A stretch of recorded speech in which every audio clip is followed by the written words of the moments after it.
Welcome to A Slob Chems Clean, the podcast. I am Dana K. White. I share my personal deslobification process. As I figure out ways to keep my own home under control, I share the truth about cleaning and organizing strategies that actually work in real life for real people, even people who don't love cleaning and organizing. Thanks for joining me today. This is podcast number 493, and I think I'm going to call it... Hold on while I look at my notes. I think I'm going to call it Going Beyond Survival Mode. So in this conversation, my guest has a newborn and is feeling very overwhelmed. You may not have a newborn. I am, almost 20 years past the newborn stage, which is a little wild to think how quickly that 20 years passed. But the same types of principles apply whatever the reason for you feeling overwhelmed. If you feel like you've been living in survival mode, I think this is going to help you. And I'm always so thankful to those of my kindred spirits, my Patreon people who are willing to share these sessions with the world. And I think we can learn a lot from each other and just putting the same strategies into different situations so that you can then see how it applies there. So then you can see how it applies in your own situation. So hope you enjoy this conversation. Here you go. Elizabeth, thanks so much for joining me. I'm excited that you're here. Yeah, thanks for having me. So tell me a little bit about your unique life situation.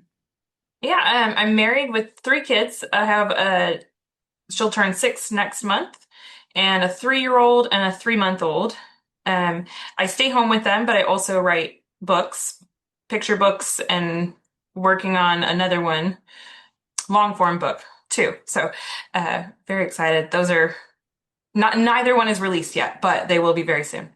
So that is so exciting. When is your children's book getting released? Probably next fall. We were hoping for this fall, but I think it's going to have to wait till next year. So that's so exciting. Yeah. My first children's book comes out in February. That's right. It has been a whole new process. Yeah, I've never done this before, so I'm like, I don't know what else to say. Just, it's very exciting. It is. It's exciting. It's, I'm more excited about it than I've been about anything in a very long time. I'm kind of it was so much fun. Right. And I see like so much value in it. And like, this is what I didn't understand when I was a kid. So it's just so fun. That's really cool. I didn't realize you did that. That's awesome. Yeah. So tell me some things that are working well for you in your house. Well, one other thing about our unique situation, we do have housekeepers that come twice a month. Okay. And I'm so grateful we have them, especially with I was going to cancel them before we found out we were pregnant. And I was like, never mind, I need them still. So especially in the pre-baby and the postpartum time, but I do find I rely on them exclusively. I don't use them well as far as support for me. They're what keeps our house running. And so I do want to get better at that, letting them fill in the gaps while I actually do the stuff that I need to do, more than just the bare minimum. So that, but I guess what is working well in our house most of the time is do the dishes. We can get the dishes done in the day and get them put in the dishwasher at nighttime. And then with new school schedules this year, they're not getting put away first thing, but they are getting put away during the day. And it's only taking us a little while to get them through each day. And 5-minute pickups are helping just be the thing that it's if I can't do anything else, I can do 5 minutes. Right. Yeah. Those two things will change a home and keep a home out of disaster. Those two things done. And I was going to say consistently, but even done it all with the goal of eventually getting to consistency, done it all goes so far.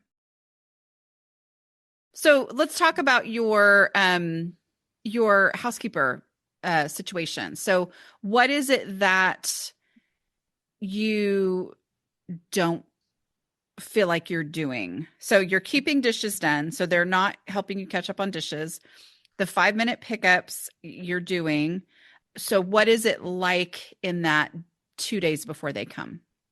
It's a lot of like, oh my gosh, we haven't tidied up. Like, so there's a whole lot of the night before, we're doing like a random crazy tidy up.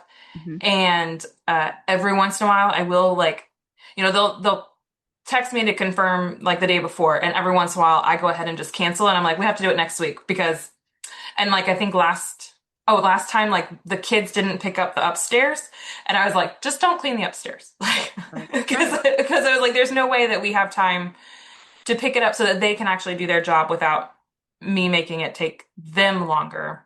Because they are great. Like if we leave stuff out, they will just make a neat pile somewhere for us. But it's definitely chaotic before they come. And then yeah, it's like we get maybe a week of like, oh, it's nice and tidy in here. And then like the next week while we're waiting for them again, it's like it's not nice and tidy in here. Yeah. Which all of that is normal to some degree, Yeah. right? Like that's kind of the way it goes, but it sounds like the dishes and the 5-minute pickups are keeping the disaster status away. Yes. But you want to move beyond that. Yeah. Okay. So how much decluttering have you truly done? Because it sounds like the clutter threshold is potentially the issue, which for those people It who is. are listening for the first time, your clutter threshold is the amount of stuff that you can easily keep under control. It does change with different stages of life. So if you've had you add a third child, well, then that may drive your clutter threshold lower, but you still got the same amount of stuff. So it's a matter of decluttering till you get to that point. Where do you feel like you are in regards to your clutter threshold? Yeah, we are over it for sure because especially with the new baby, it's like now things are coming in a lot faster than I can get them out, and even the handful of times that I have put in place to set down and like get stuff out, it's not ever been enough out yet. So, Yeah. Okay. So the things that they put in a neat little pile when they leave, what do you then do with that pile? Do you just kind of ignore the pile and go, everything else looks a lot better, and so we're going to enjoy the everything else? Or do you deal with the pile? that's the sticking point because I tell myself every time I'm like, when they put the piles, then you need to deal with it, and it usually doesn't get dealt with for one reason or another. It usually just stays there. Um, and sometimes I think it's just because like yeah, they it does. It looks so much better that I'm like, oh, everything is fine. Yeah. Like I it's don't mind the pile. right. I'm like it's the clutter blindness is still like it just sticks Yeah. so strong. Yeah. So when I think about that, I think, okay, the real issue of we need to have less stuff than we used to. And I know you know this, right? Like I know this Mhm. is not new to you, but it's I'm going to go even maybe a little more extreme than I would think that I need to go just to make it easier to put things away because there's less stuff that exists in my home. Just to make it Mhm. easier, the pile, even if things are out of place, even if we don't get to where we want it to be, the pile will be smaller that they make because there is less stuff in the house. Yeah. Would you say that the things in the piles stay in the piles for the 2 weeks, or do they get used immediately? A lot of them stay, some of them do get used, but most of them do stay. So they're not necessarily things that get used all the time, and that's the reason they were out. They were just kind of out at some point and then stayed Yeah. out. And it didn't really have a home, so it just stayed in that Yeah. spot until somebody else moved it. Yeah. So when here's the top thing I would do is, I mean, you're kind of in survival mode. How young is your youngest? 3 months. Okay. Yeah. You're full on in survival mode right now, which is great, right? Like, I mean, people are like, oh, don't be in survival mode. And I'm like, well, what's the alternative? I'm like, let's be thankful for surviving, but we want to make surviving as easy as possible. Yeah. So knowing that a lot of that stuff just stays there and doesn't get used over the course of 2 weeks. Like, so for me, I also have somebody who cleans, and she comes every 2 weeks, and it is incredibly helpful for my time passage awareness disorder that Yeah. I know that she's coming every 2 weeks, because in my mind, that pile is pretty much brand new. But Yeah. when all of a sudden it's the Wednesday before she's coming again, I have the realization that that pile has been there for 13 days. And so Mhm. this realization of there are a lot of things there that do not get used consistently. So I'm going to grab your trash bag and go walk around to whatever pile. And here's the thing too, is sometimes it can be a mentality of next time they come, this is what I'm going to do. Let's take that away. Not that you even said that. I'm just saying that's a natural thing for people like me to think, Yeah. a way for me to think. So instead of thinking next time they come, this is what I'm going to do, say, I'm going to go right now, take a black trash bag, and I'm going to walk to whatever is left of whatever piles there are from the last time that they came, whether they came 2 days ago or they came 13 days ago or they came 27 days ago and you skipped the time in between. Like whatever it is, I'm going to go and I'm just going to walk to where those piles usually are in the rooms, and I'm going to throw things away. And knowing how long it's been, like how long has it been since the last time they were there? Almost 2 weeks. Okay. Yeah. So knowing it's been 2 weeks is a T-pad, Hmm. fixer of your time passage awareness. Like it's been 2 weeks. So anything that's in these piles, even though the piles are a little morphed at this point, has been sitting here for 2 weeks. And not that we're going to go in and say, if I haven't used it in this long, we don't do that, right? But Right. it is a mindset to go in and realize these things have been sitting here for 2 weeks and nobody has used it or needed it or anything. And so go in with the trash bag and just walk to the piles, each pile, and throw away any trash, even if there's not trash in a pile, because, but I know that a lot of times cleaners, if it's even maybe possibly not trash, they're not going to throw it away. Right. Yeah. That's how they are. So because Yeah. because they can't, because they just can't do that. So there are probably things in these piles that are trash, especially when you're thinking, I'm over my clutter threshold. I have a 3-month-old. My life will just flat out be easier with less stuff. So I need to get rid of less stuff. The easiest way to get stuff out of my house is in the trash or recycling, and not have Hmm. to do a donate coordination at all, but just to be Right. able to do the thing that I know is going to leave my house. So going around to the piles and not moving things around, but whatever you can see and access, do that. And you have a 3-month-old. You may go to one pile, throw away one item, and then the 3-month-old starts crying, and that's all you could have done. But you've still done one little thing, Yeah. and that is one little bit of progress. And so then going to around to the piles when you have another moment, or if you're able to keep going, walk around to the piles and see, is there anything in here that I do already know what to do with this item? Do the easy stuff. And Hmm. reduce the pile. If you can if you have the time and the focus to focus in on one pile and get it all the way done, great. But if that's not really working for you, just say, this is what I'm doing right now. I'm just going and walking around, focusing on the piles from the cleaners, and I'm doing the easy stuff. And then are there any obvious, go through that. And then, like you said, it comes down to things that don't have a home. So the Hmm. way you know how to give it a home, right? Yeah. Which Yeah, is, and I do say I do struggle to get past, like, to do the question exactly the way it needs to be done, okay, of where would I look for it first, instead of like, because most of the time I'm like, where would I, and I was like, I don't know. I don't, right. I think I Which is the usually point. skip to the I probably wouldn't look for it. And so then I'm like, then I really get in a tizzy of like, I'm answering them in the wrong order. Like, Well, if here's the thing, if doing that lets you let it go, let it go. okay. Because you're doing it right as long as stuff is leaving the house or going to a home.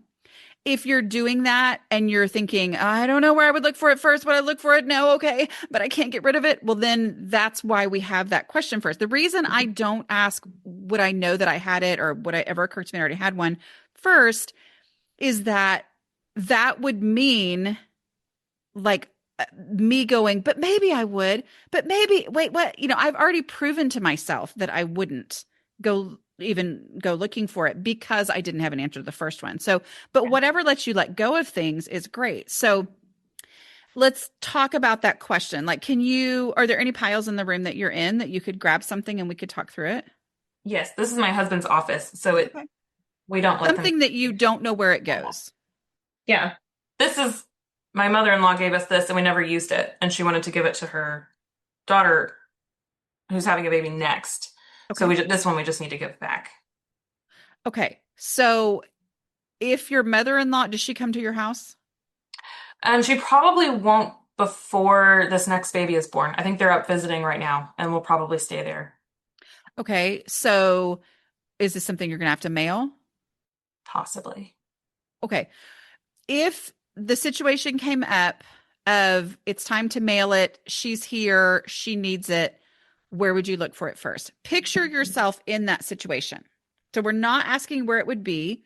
So I don't know is not actually the answer to this question. Okay. Yeah. So it's if you needed this item, picture yourself, your mother-in-law being there and asking, "Hey, can I get that thing from you Yeah. for, the other grandbaby?" Um, with not needing to be confident that it's going to be there, where's the first place where you would look? I've been looking for baby stuff on top of our safe lately. Okay. So that is, yeah. So that's where you would look for it Yeah. first. Baby stuff, and that's specifically baby stuff that's going to go to someone else. Just any baby stuff that I've Okay. needed, I've been Okay. putting on top of the safe. So, Okay. yeah. Yeah, so then you would take it there now and then Yeah. you would face the reality of that space. And is there room for it there? Um, do you think there's room for it there? I know we're kind of stuck to the Zoom right here, but I can make room. Yeah. If there isn't, then I know I can make room. okay. By Um, getting rid of something else or rearranging? Rearranging and also getting rid of things. I think they're like I've been using that space. It's been a come and go lately, so I know Okay. there's flow to it. Okay. What was the other item that you found? Um, picture. It's a USB stick of pictures. Okay. Oh, that's a So we good just one. had the kids got pictures done. Okay. And it's So not easy, so you have no idea where it should go. So we're yeah, not going to worry about that. So what if you needed that USB stick? Where would you look first? Like at no confidence it's going to be there. You have no idea where it's going to be. It's your husband saying, "Hey, um, such and such is on sale, and I want to get one of those pictures printed on a coffee mug. Where is that USB stick?" And you're going, "I have no idea. Look here." yeah. That drawer over there. Okay, Yeah, go put it there now. I mean, I know we're not on video, but is there room for it in the drawer? there's room for it because it's tiny. It's not. I don't know if it'll be easy to find next time. Does that Well, make? but it will be easy to find Yeah. compared to it's somewhere in the house, but I have no idea where because I didn't have a perfect place. And so I Right. just let it sit there. And now who knows which pile it's at the bottom of. Right. Right. Because now it's like I will go look in that place first.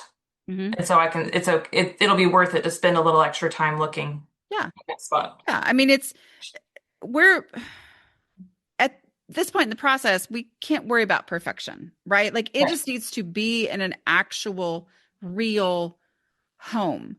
Right. Maybe I have visions of nooks and crannies and systems and, little compartments. Wouldn't that be nice to have there? But I don't. So for now, I'm just sticking it in the drawer because that drawer, that's a real home. Yeah. That makes Or, sense. yeah. So that is what I would recommend is Hmm. uh, dealing with those piles because those are the things that if you were to sit here and tell me, oh, okay, well, they come over, they make the pile, and every time I pick up the pile and I put it in a tub and I shove that tub, and that's its own problem, right? But that's not what we're dealing with here. The piles kind of stay there. So okay, then that's visible clutter. That's stuff that does not have a real home. That's stuff that isn't easily getting put away during the pick up and put away stuff. So you have enough going on. Just zero in on those piles as going through and really focusing on trash and obvious donations, because those are going to be your easiest ways to diminish those piles. And every time those piles are diminished, it's going to make this routine that is a good thing, but keeps having this issue of the piles reappearing. Those piles will not be able to be as big because there will be less stuff. I tend to get overwhelmed at like declutter the visible spaces because it's like that's where the hardest stuff is in the visible spaces. So it's like just you said zone in on it and that stuck with me. It's like just do that like over and over and over. Just don't even worry about the other things until those piles start to actually stay disappeared. Right. Is that Yeah. that's what you I mean? mean, Yeah. because you need something to focus on, and those Yeah. piles are visible. Yeah. So, you talked about the visible spaces, and you had put that in your notes ahead of Mhm. this interview about those spaces continually getting recluttered. Yeah. Right. So you've already experienced the power of 5-minute pickups in general. What I would recommend on that is every time you see it and it drives you kind of that space again, because it is hard. Like visible spaces tend to get recluttered more quickly. But at the same time, that's not a reason to not continually declutter it, because what I used to do is I'm like, well, that's the whole reason I would incorrectly prioritize an invisible space, an obscure spot that nobody ever sees, because maybe it'll stay decluttered, but it didn't actually give me any momentum in my home to have an invisible space Yeah. improved that wasn't actually improving our lives. Right. So I Yeah. started working, prioritizing the visible spaces. So every time it drives you bonkers and you're able, do a 5-minute pickup just on that, like going back through it and noticing over time that the more often you do that, the more often you'll realize that it's trash and easy stuff is all it actually is. Like it's not back to being a decluttering project. It's just, what I know some people call hot spots, like this is a spot where Yes. things end up, things get dumped. But not dealing with it is what turns it, when it's just trash and easy stuff, is what turns it into a decluttering project again. Yeah. So, going through that stage of saying, I'm going to grab a grocery sack or whatever I have that I can just throw away trash. And especially in your current stage with a 3-month-old, giving yourself permission to choose what you're going to focus on, and then really going hard on, if it's even maybe trash, then that means I can do the very easiest thing to get it out of here and never have to see it or move it or touch it or anything Yeah. again. And what I don't want to do is just like angry throw stuff away, Mm-hmm. where it's like, this is the fifth time I've tripped over this toy car. It's going in the trash. Like, I don't, especially when it's like my kids' stuff. I don't like doing that. Right. But yes, I can like doing the visible spaces over and over again, just focusing on doing it over and over again, I think will be less, I And won't think trip of it over as it a five five, times. right. Think of it as a Yeah. 5-minute pickup, Yeah. and let the reaction to, oh my goodness, this train is out here again, when you do a 5-minute pickup. Yeah. Again, we already did one. Well, there's stuff in the middle of the floor that I was going to trip on. So we're going to do another 5-minute pickup. We're going to do, you can Yeah. do mini 5-minute pickups, Yeah. and there's just something about it that works really well for me and children to be able to be willing to do it when I know it's a 5-minute pickup, as opposed to get this room cleaned up. Yeah. Especially if we're still at the point where not everything has a home and all that. Like a 5-minute pickup is so incredibly powerful. Okay. What were some other things you want to talk about? The kids' toys, like the thought of tackling that with them is just Like we have to do it. It's getting bananas and I don't like it and they don't like it, but also it's like the thought of actually trying to get them to come with me and get rid of stuff. I don't really like I'm like I know the like you said in that permission to learn. I've learned the process. I know what to do, but it actually doing it's like I don't think it'll work. Do we consolidate first? Do we use the container concept first? Things are all, especially the toys that have a million pieces. My kids like to take the million pieces and turn them into other games. And so they're just all over the house. And so trying to, like, I can't like, if we have a puzzle, I can't give away the puzzle because all of the pieces are everywhere. But where do I put this puzzle that we don't want anymore until we find all of the pieces? Or do we just throw it away? But it's a perfectly good puzzle, you know? So the first thing I would say, because it sounds like you're very overwhelmed with the kids' spaces, is to start with the trash. And because the container concept is going to come, the consolidating is going to come, all of that's going to happen. But the thought of those things is extra overwhelming to you because you're also looking at a space that still has trash in it. Yeah. And so the volume that you are looking at and assessing and that you're trying to play out how to make it actually happen. And I know the process, but I am scared and I don't know if it's actually going to work. Can that possibly work on this? The process starts with the trash. Yeah. So start with the trash with the kids if possible. You know them, you know what they respond well to. My kids loved it when I worked on it without them, and then they came home and it was great, but different kids are different.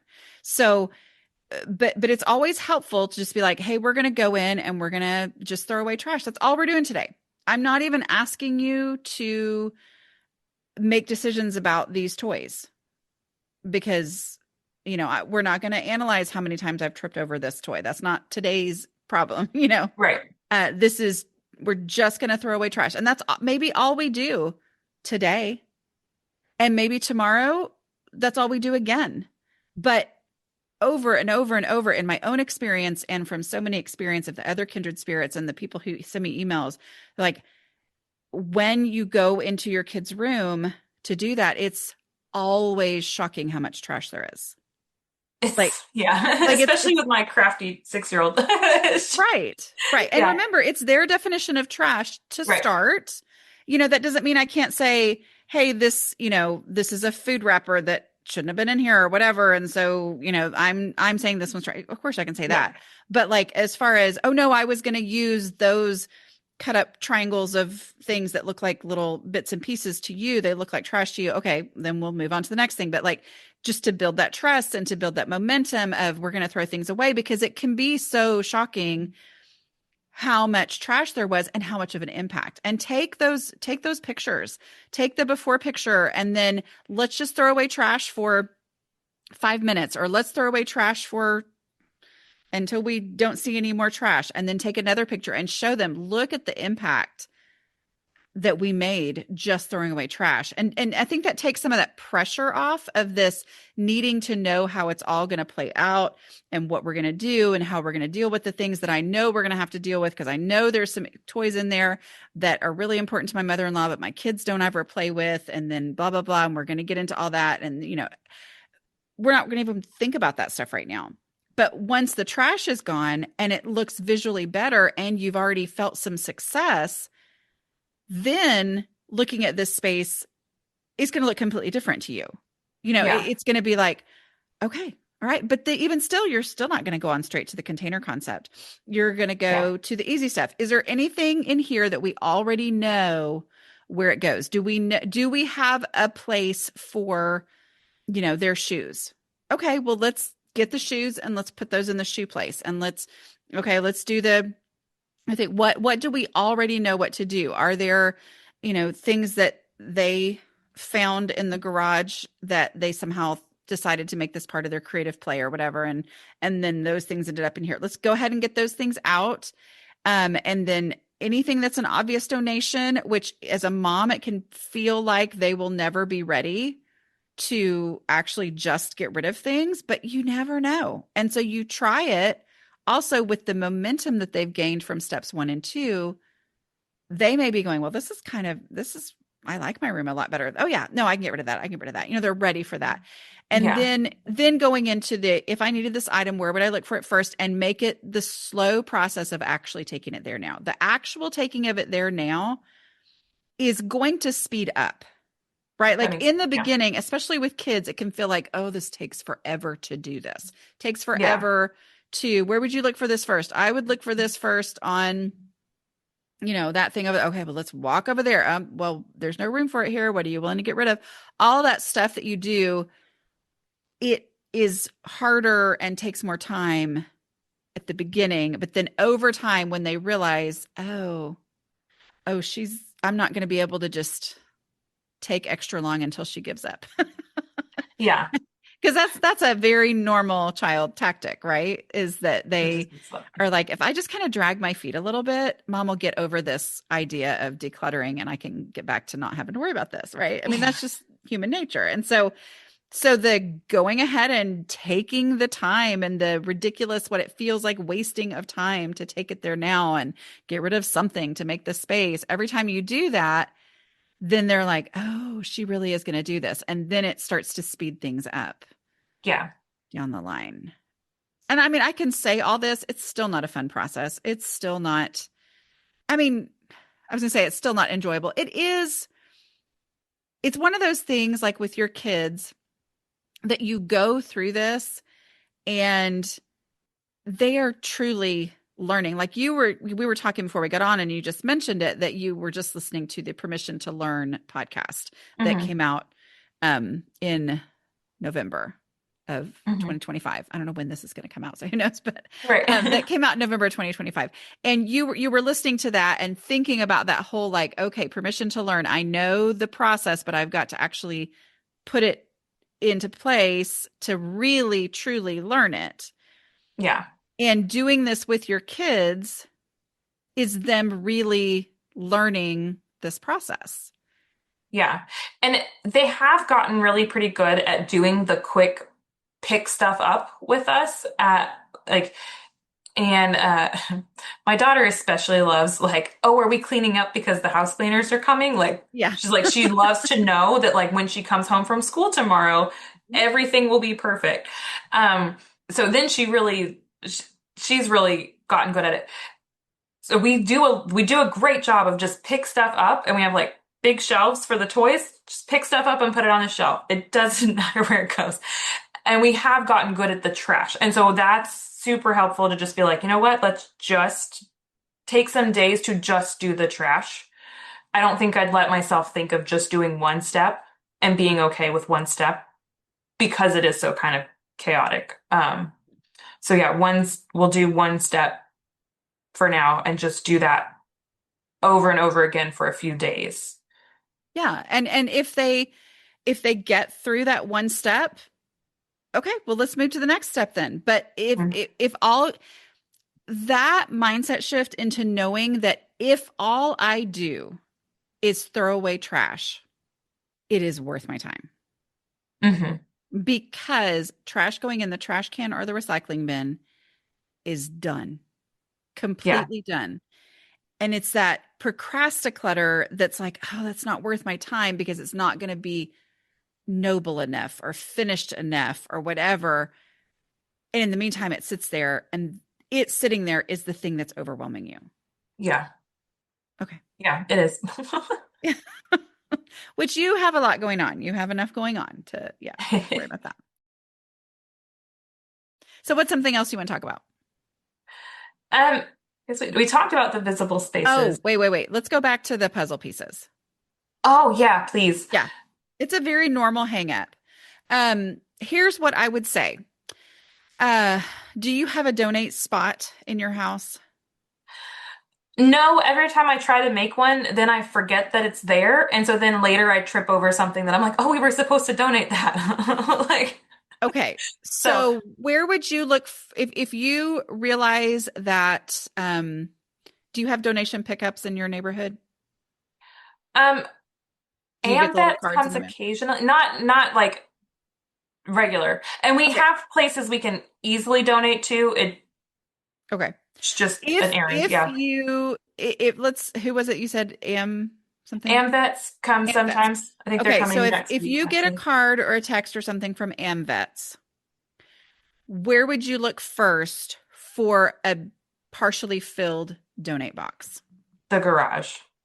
Okay, is there a certain spot in the garage? No. Okay. Ours is just like right there outside my door from the house into the garage. Yeah. Because I want to be able to open the door, throw something in that box and go. So establishing that as, and I know it's hard because we would like to put Hmm. things, but you already said the garage. So say, okay, this is going to be the spot. This is the donate box. Depending on the size of the spot, it could be that you have one ongoing donate box and then in that same space, a smaller box for pieces. So that Okay. as you find something, you go throw it in that box so that it's ready to donate. And then over time, when that box is full and you realize, okay, this is too much. Like I don't have it in my life right now with a 3 month old or whatever. You might realize, oh, several things in here now have all their pieces and those can go into the big donate box. But this donate box, these items here that I found pieces for this thing and it's now been 6 months and I still haven't found all the pieces. It's time for it to go. Like letting that be the container. Does that make sense? Yes, it does make sense. So that the where would I look for it first? Going ahead and sticking in the donate box. What I do personally, okay, that I came to this point with my kids when my kids were little and we were dealing with exactly this was I just went ahead and put things in the donate box. If I found now a puzzle is a little bit different because you really can't do the puzzle without every single piece.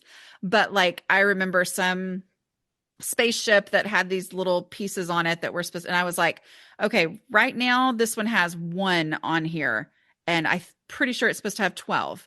Well, I'm just going to go ahead and stick it in the donate box. And then as I found those little pieces, I stuck them in the same donate box because I always had that donate box going on and then I just let it go.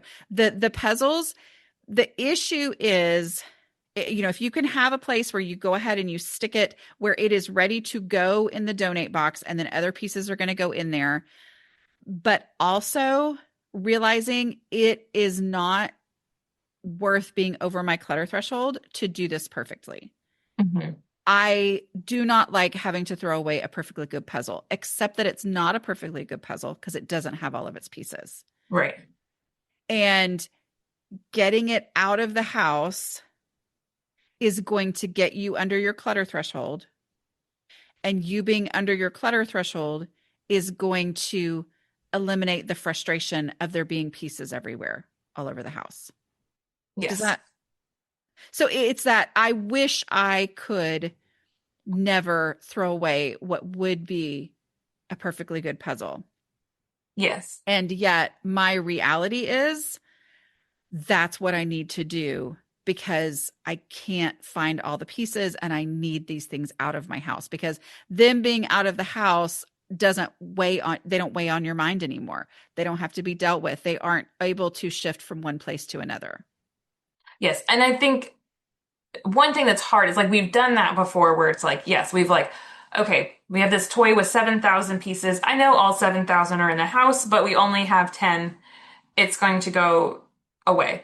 And then over time, I find the other 6,000 pieces. And then I'm like, but we don't have this toy anymore. So now I just have to throw them away. And it's hard to do that later on because it's like we could have given somebody this instead of throwing it away because we had all the pieces. But But the reason that you couldn't find the 7,000 pieces was that your house was over your clutter threshold. yeah. And I think too, it's like so yeah, finding a little piece, finding like five pieces one day, it's just a reminder of like, wow, this is really out of hand. And so it's frustrating to find those because it's So like, then will I throwing ever it be away done? is so frustrating and Yeah. it's painful. But also every time that pain happens, then you look differently at the next toy that has 7,000 pieces Billy, we don't buy them. We don't buy anymore. them ourselves. Not Oh anymore. yeah. No, it's other people. Okay. Uh, Yeah. so, and that's what my older two have fall birthdays. So it's like it's Halloween and birthday and Thanksgiving and birthday and Christmas. And so it's like it's just a slew of things coming into Yes. our house that we don't really ask for a couple of months in a row. Um, Which is yeah, exactly when we're talking right now, which yeah, means it's all weighing on you even more. yeah, So it's that this is the time where it's a little bit crazy. So I'm going to be a little bit crazier in my throwing out of things. Like I'm just going to do it because it has to be done. yeah. Yeah. Okay. So what else did you want to talk about? Have I solved all your problems? We're getting close. We're getting real close. I put laundry day on here, and the crazy thing is, so I just got to post in the Kindred Spirits a picture of our dryer all taken apart because I was like, okay, I'm going to talk to Dana soon. I'm gonna like, we were way crazy behind on laundry. I was like, we are going to. It was on Friday. I was like, I'm going to do laundry day. Like, I'm going to do laundry day today, and it's okay if it takes all weekend. That's why I'm starting on Friday, and and I knew that the dryer hadn't been like up to par. But I was like, I like vacuumed out the lint or whatever. I was like, it'll be fine. It'll work. Well, I opened the dryer from like the load that we'd already been working on before, and it was still wet. So Oh I like no. run the dryer again. It wasn't getting hot. It was just cold. So we No. knew it was broken. So right now I was like, well, I can't really ask all my questions about laundry day because right now things are hanging on clotheslines. But um I'm getting better at folding right out of the dryer.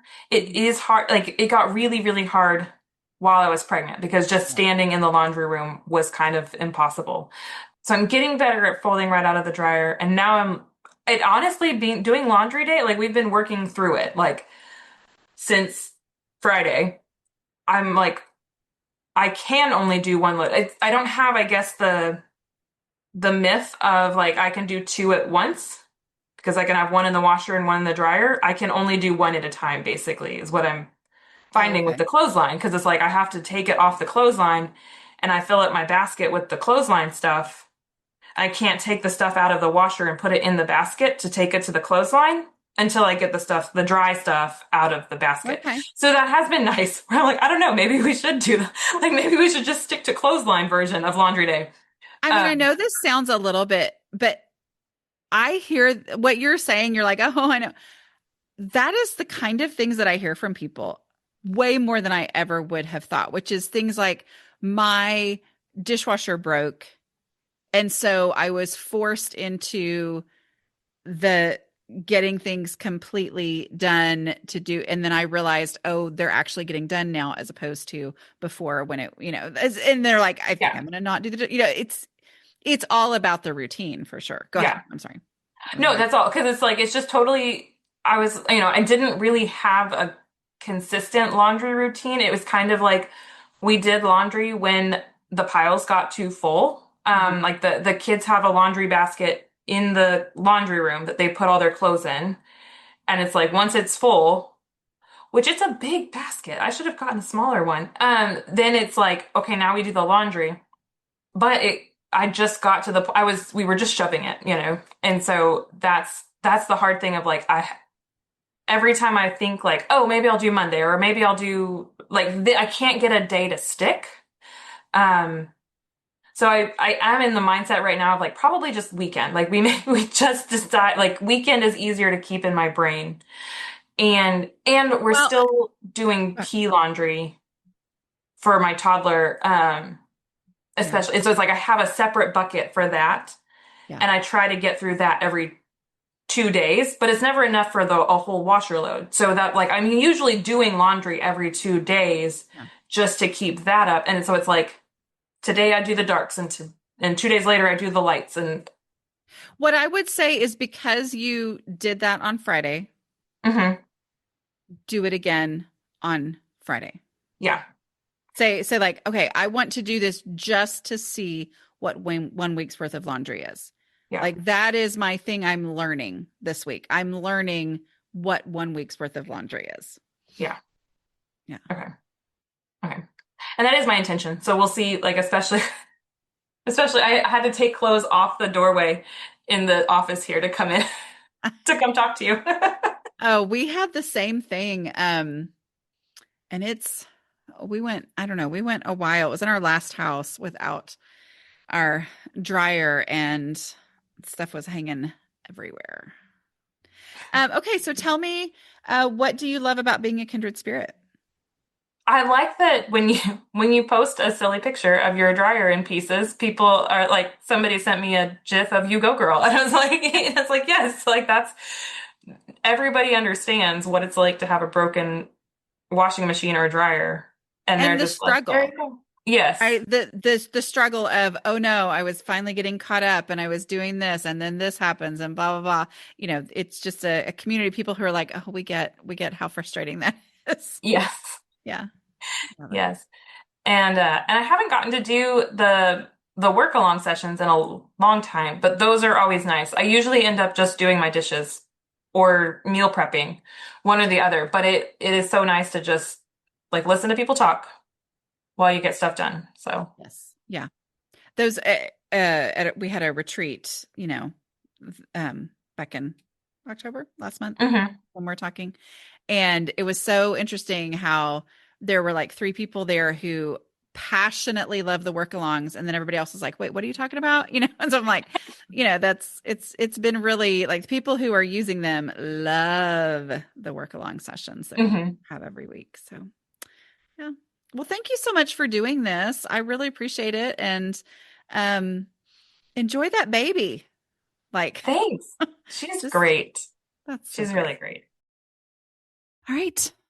Isn't she the best? I do think fondly of the days when I had newborns. But I don't miss them because I enjoyed this period so much too. That was the best piece of advice I was ever given as a young mom, or even probably before I had my first kid, was to not wish any time away. So I try to take that to heart and enjoy each stage for what it is. But yes, these are sweet days. And I was so thankful for this conversation that we were able to have. All right. Oh, if you want to know more about being a kindred spirit, we talked about just such a fun group that it is. If you kind of want to up your game and have a community of people who speak this language the way that I do about decluttering, using these terminologies, all of that, go to patreon.com/a-slob-comes-clean and you can find out more about joining us. Oh, by the way, there is a level at which you can get ad-free podcasts. So just saying. All right. I will talk to y'all later. Bye.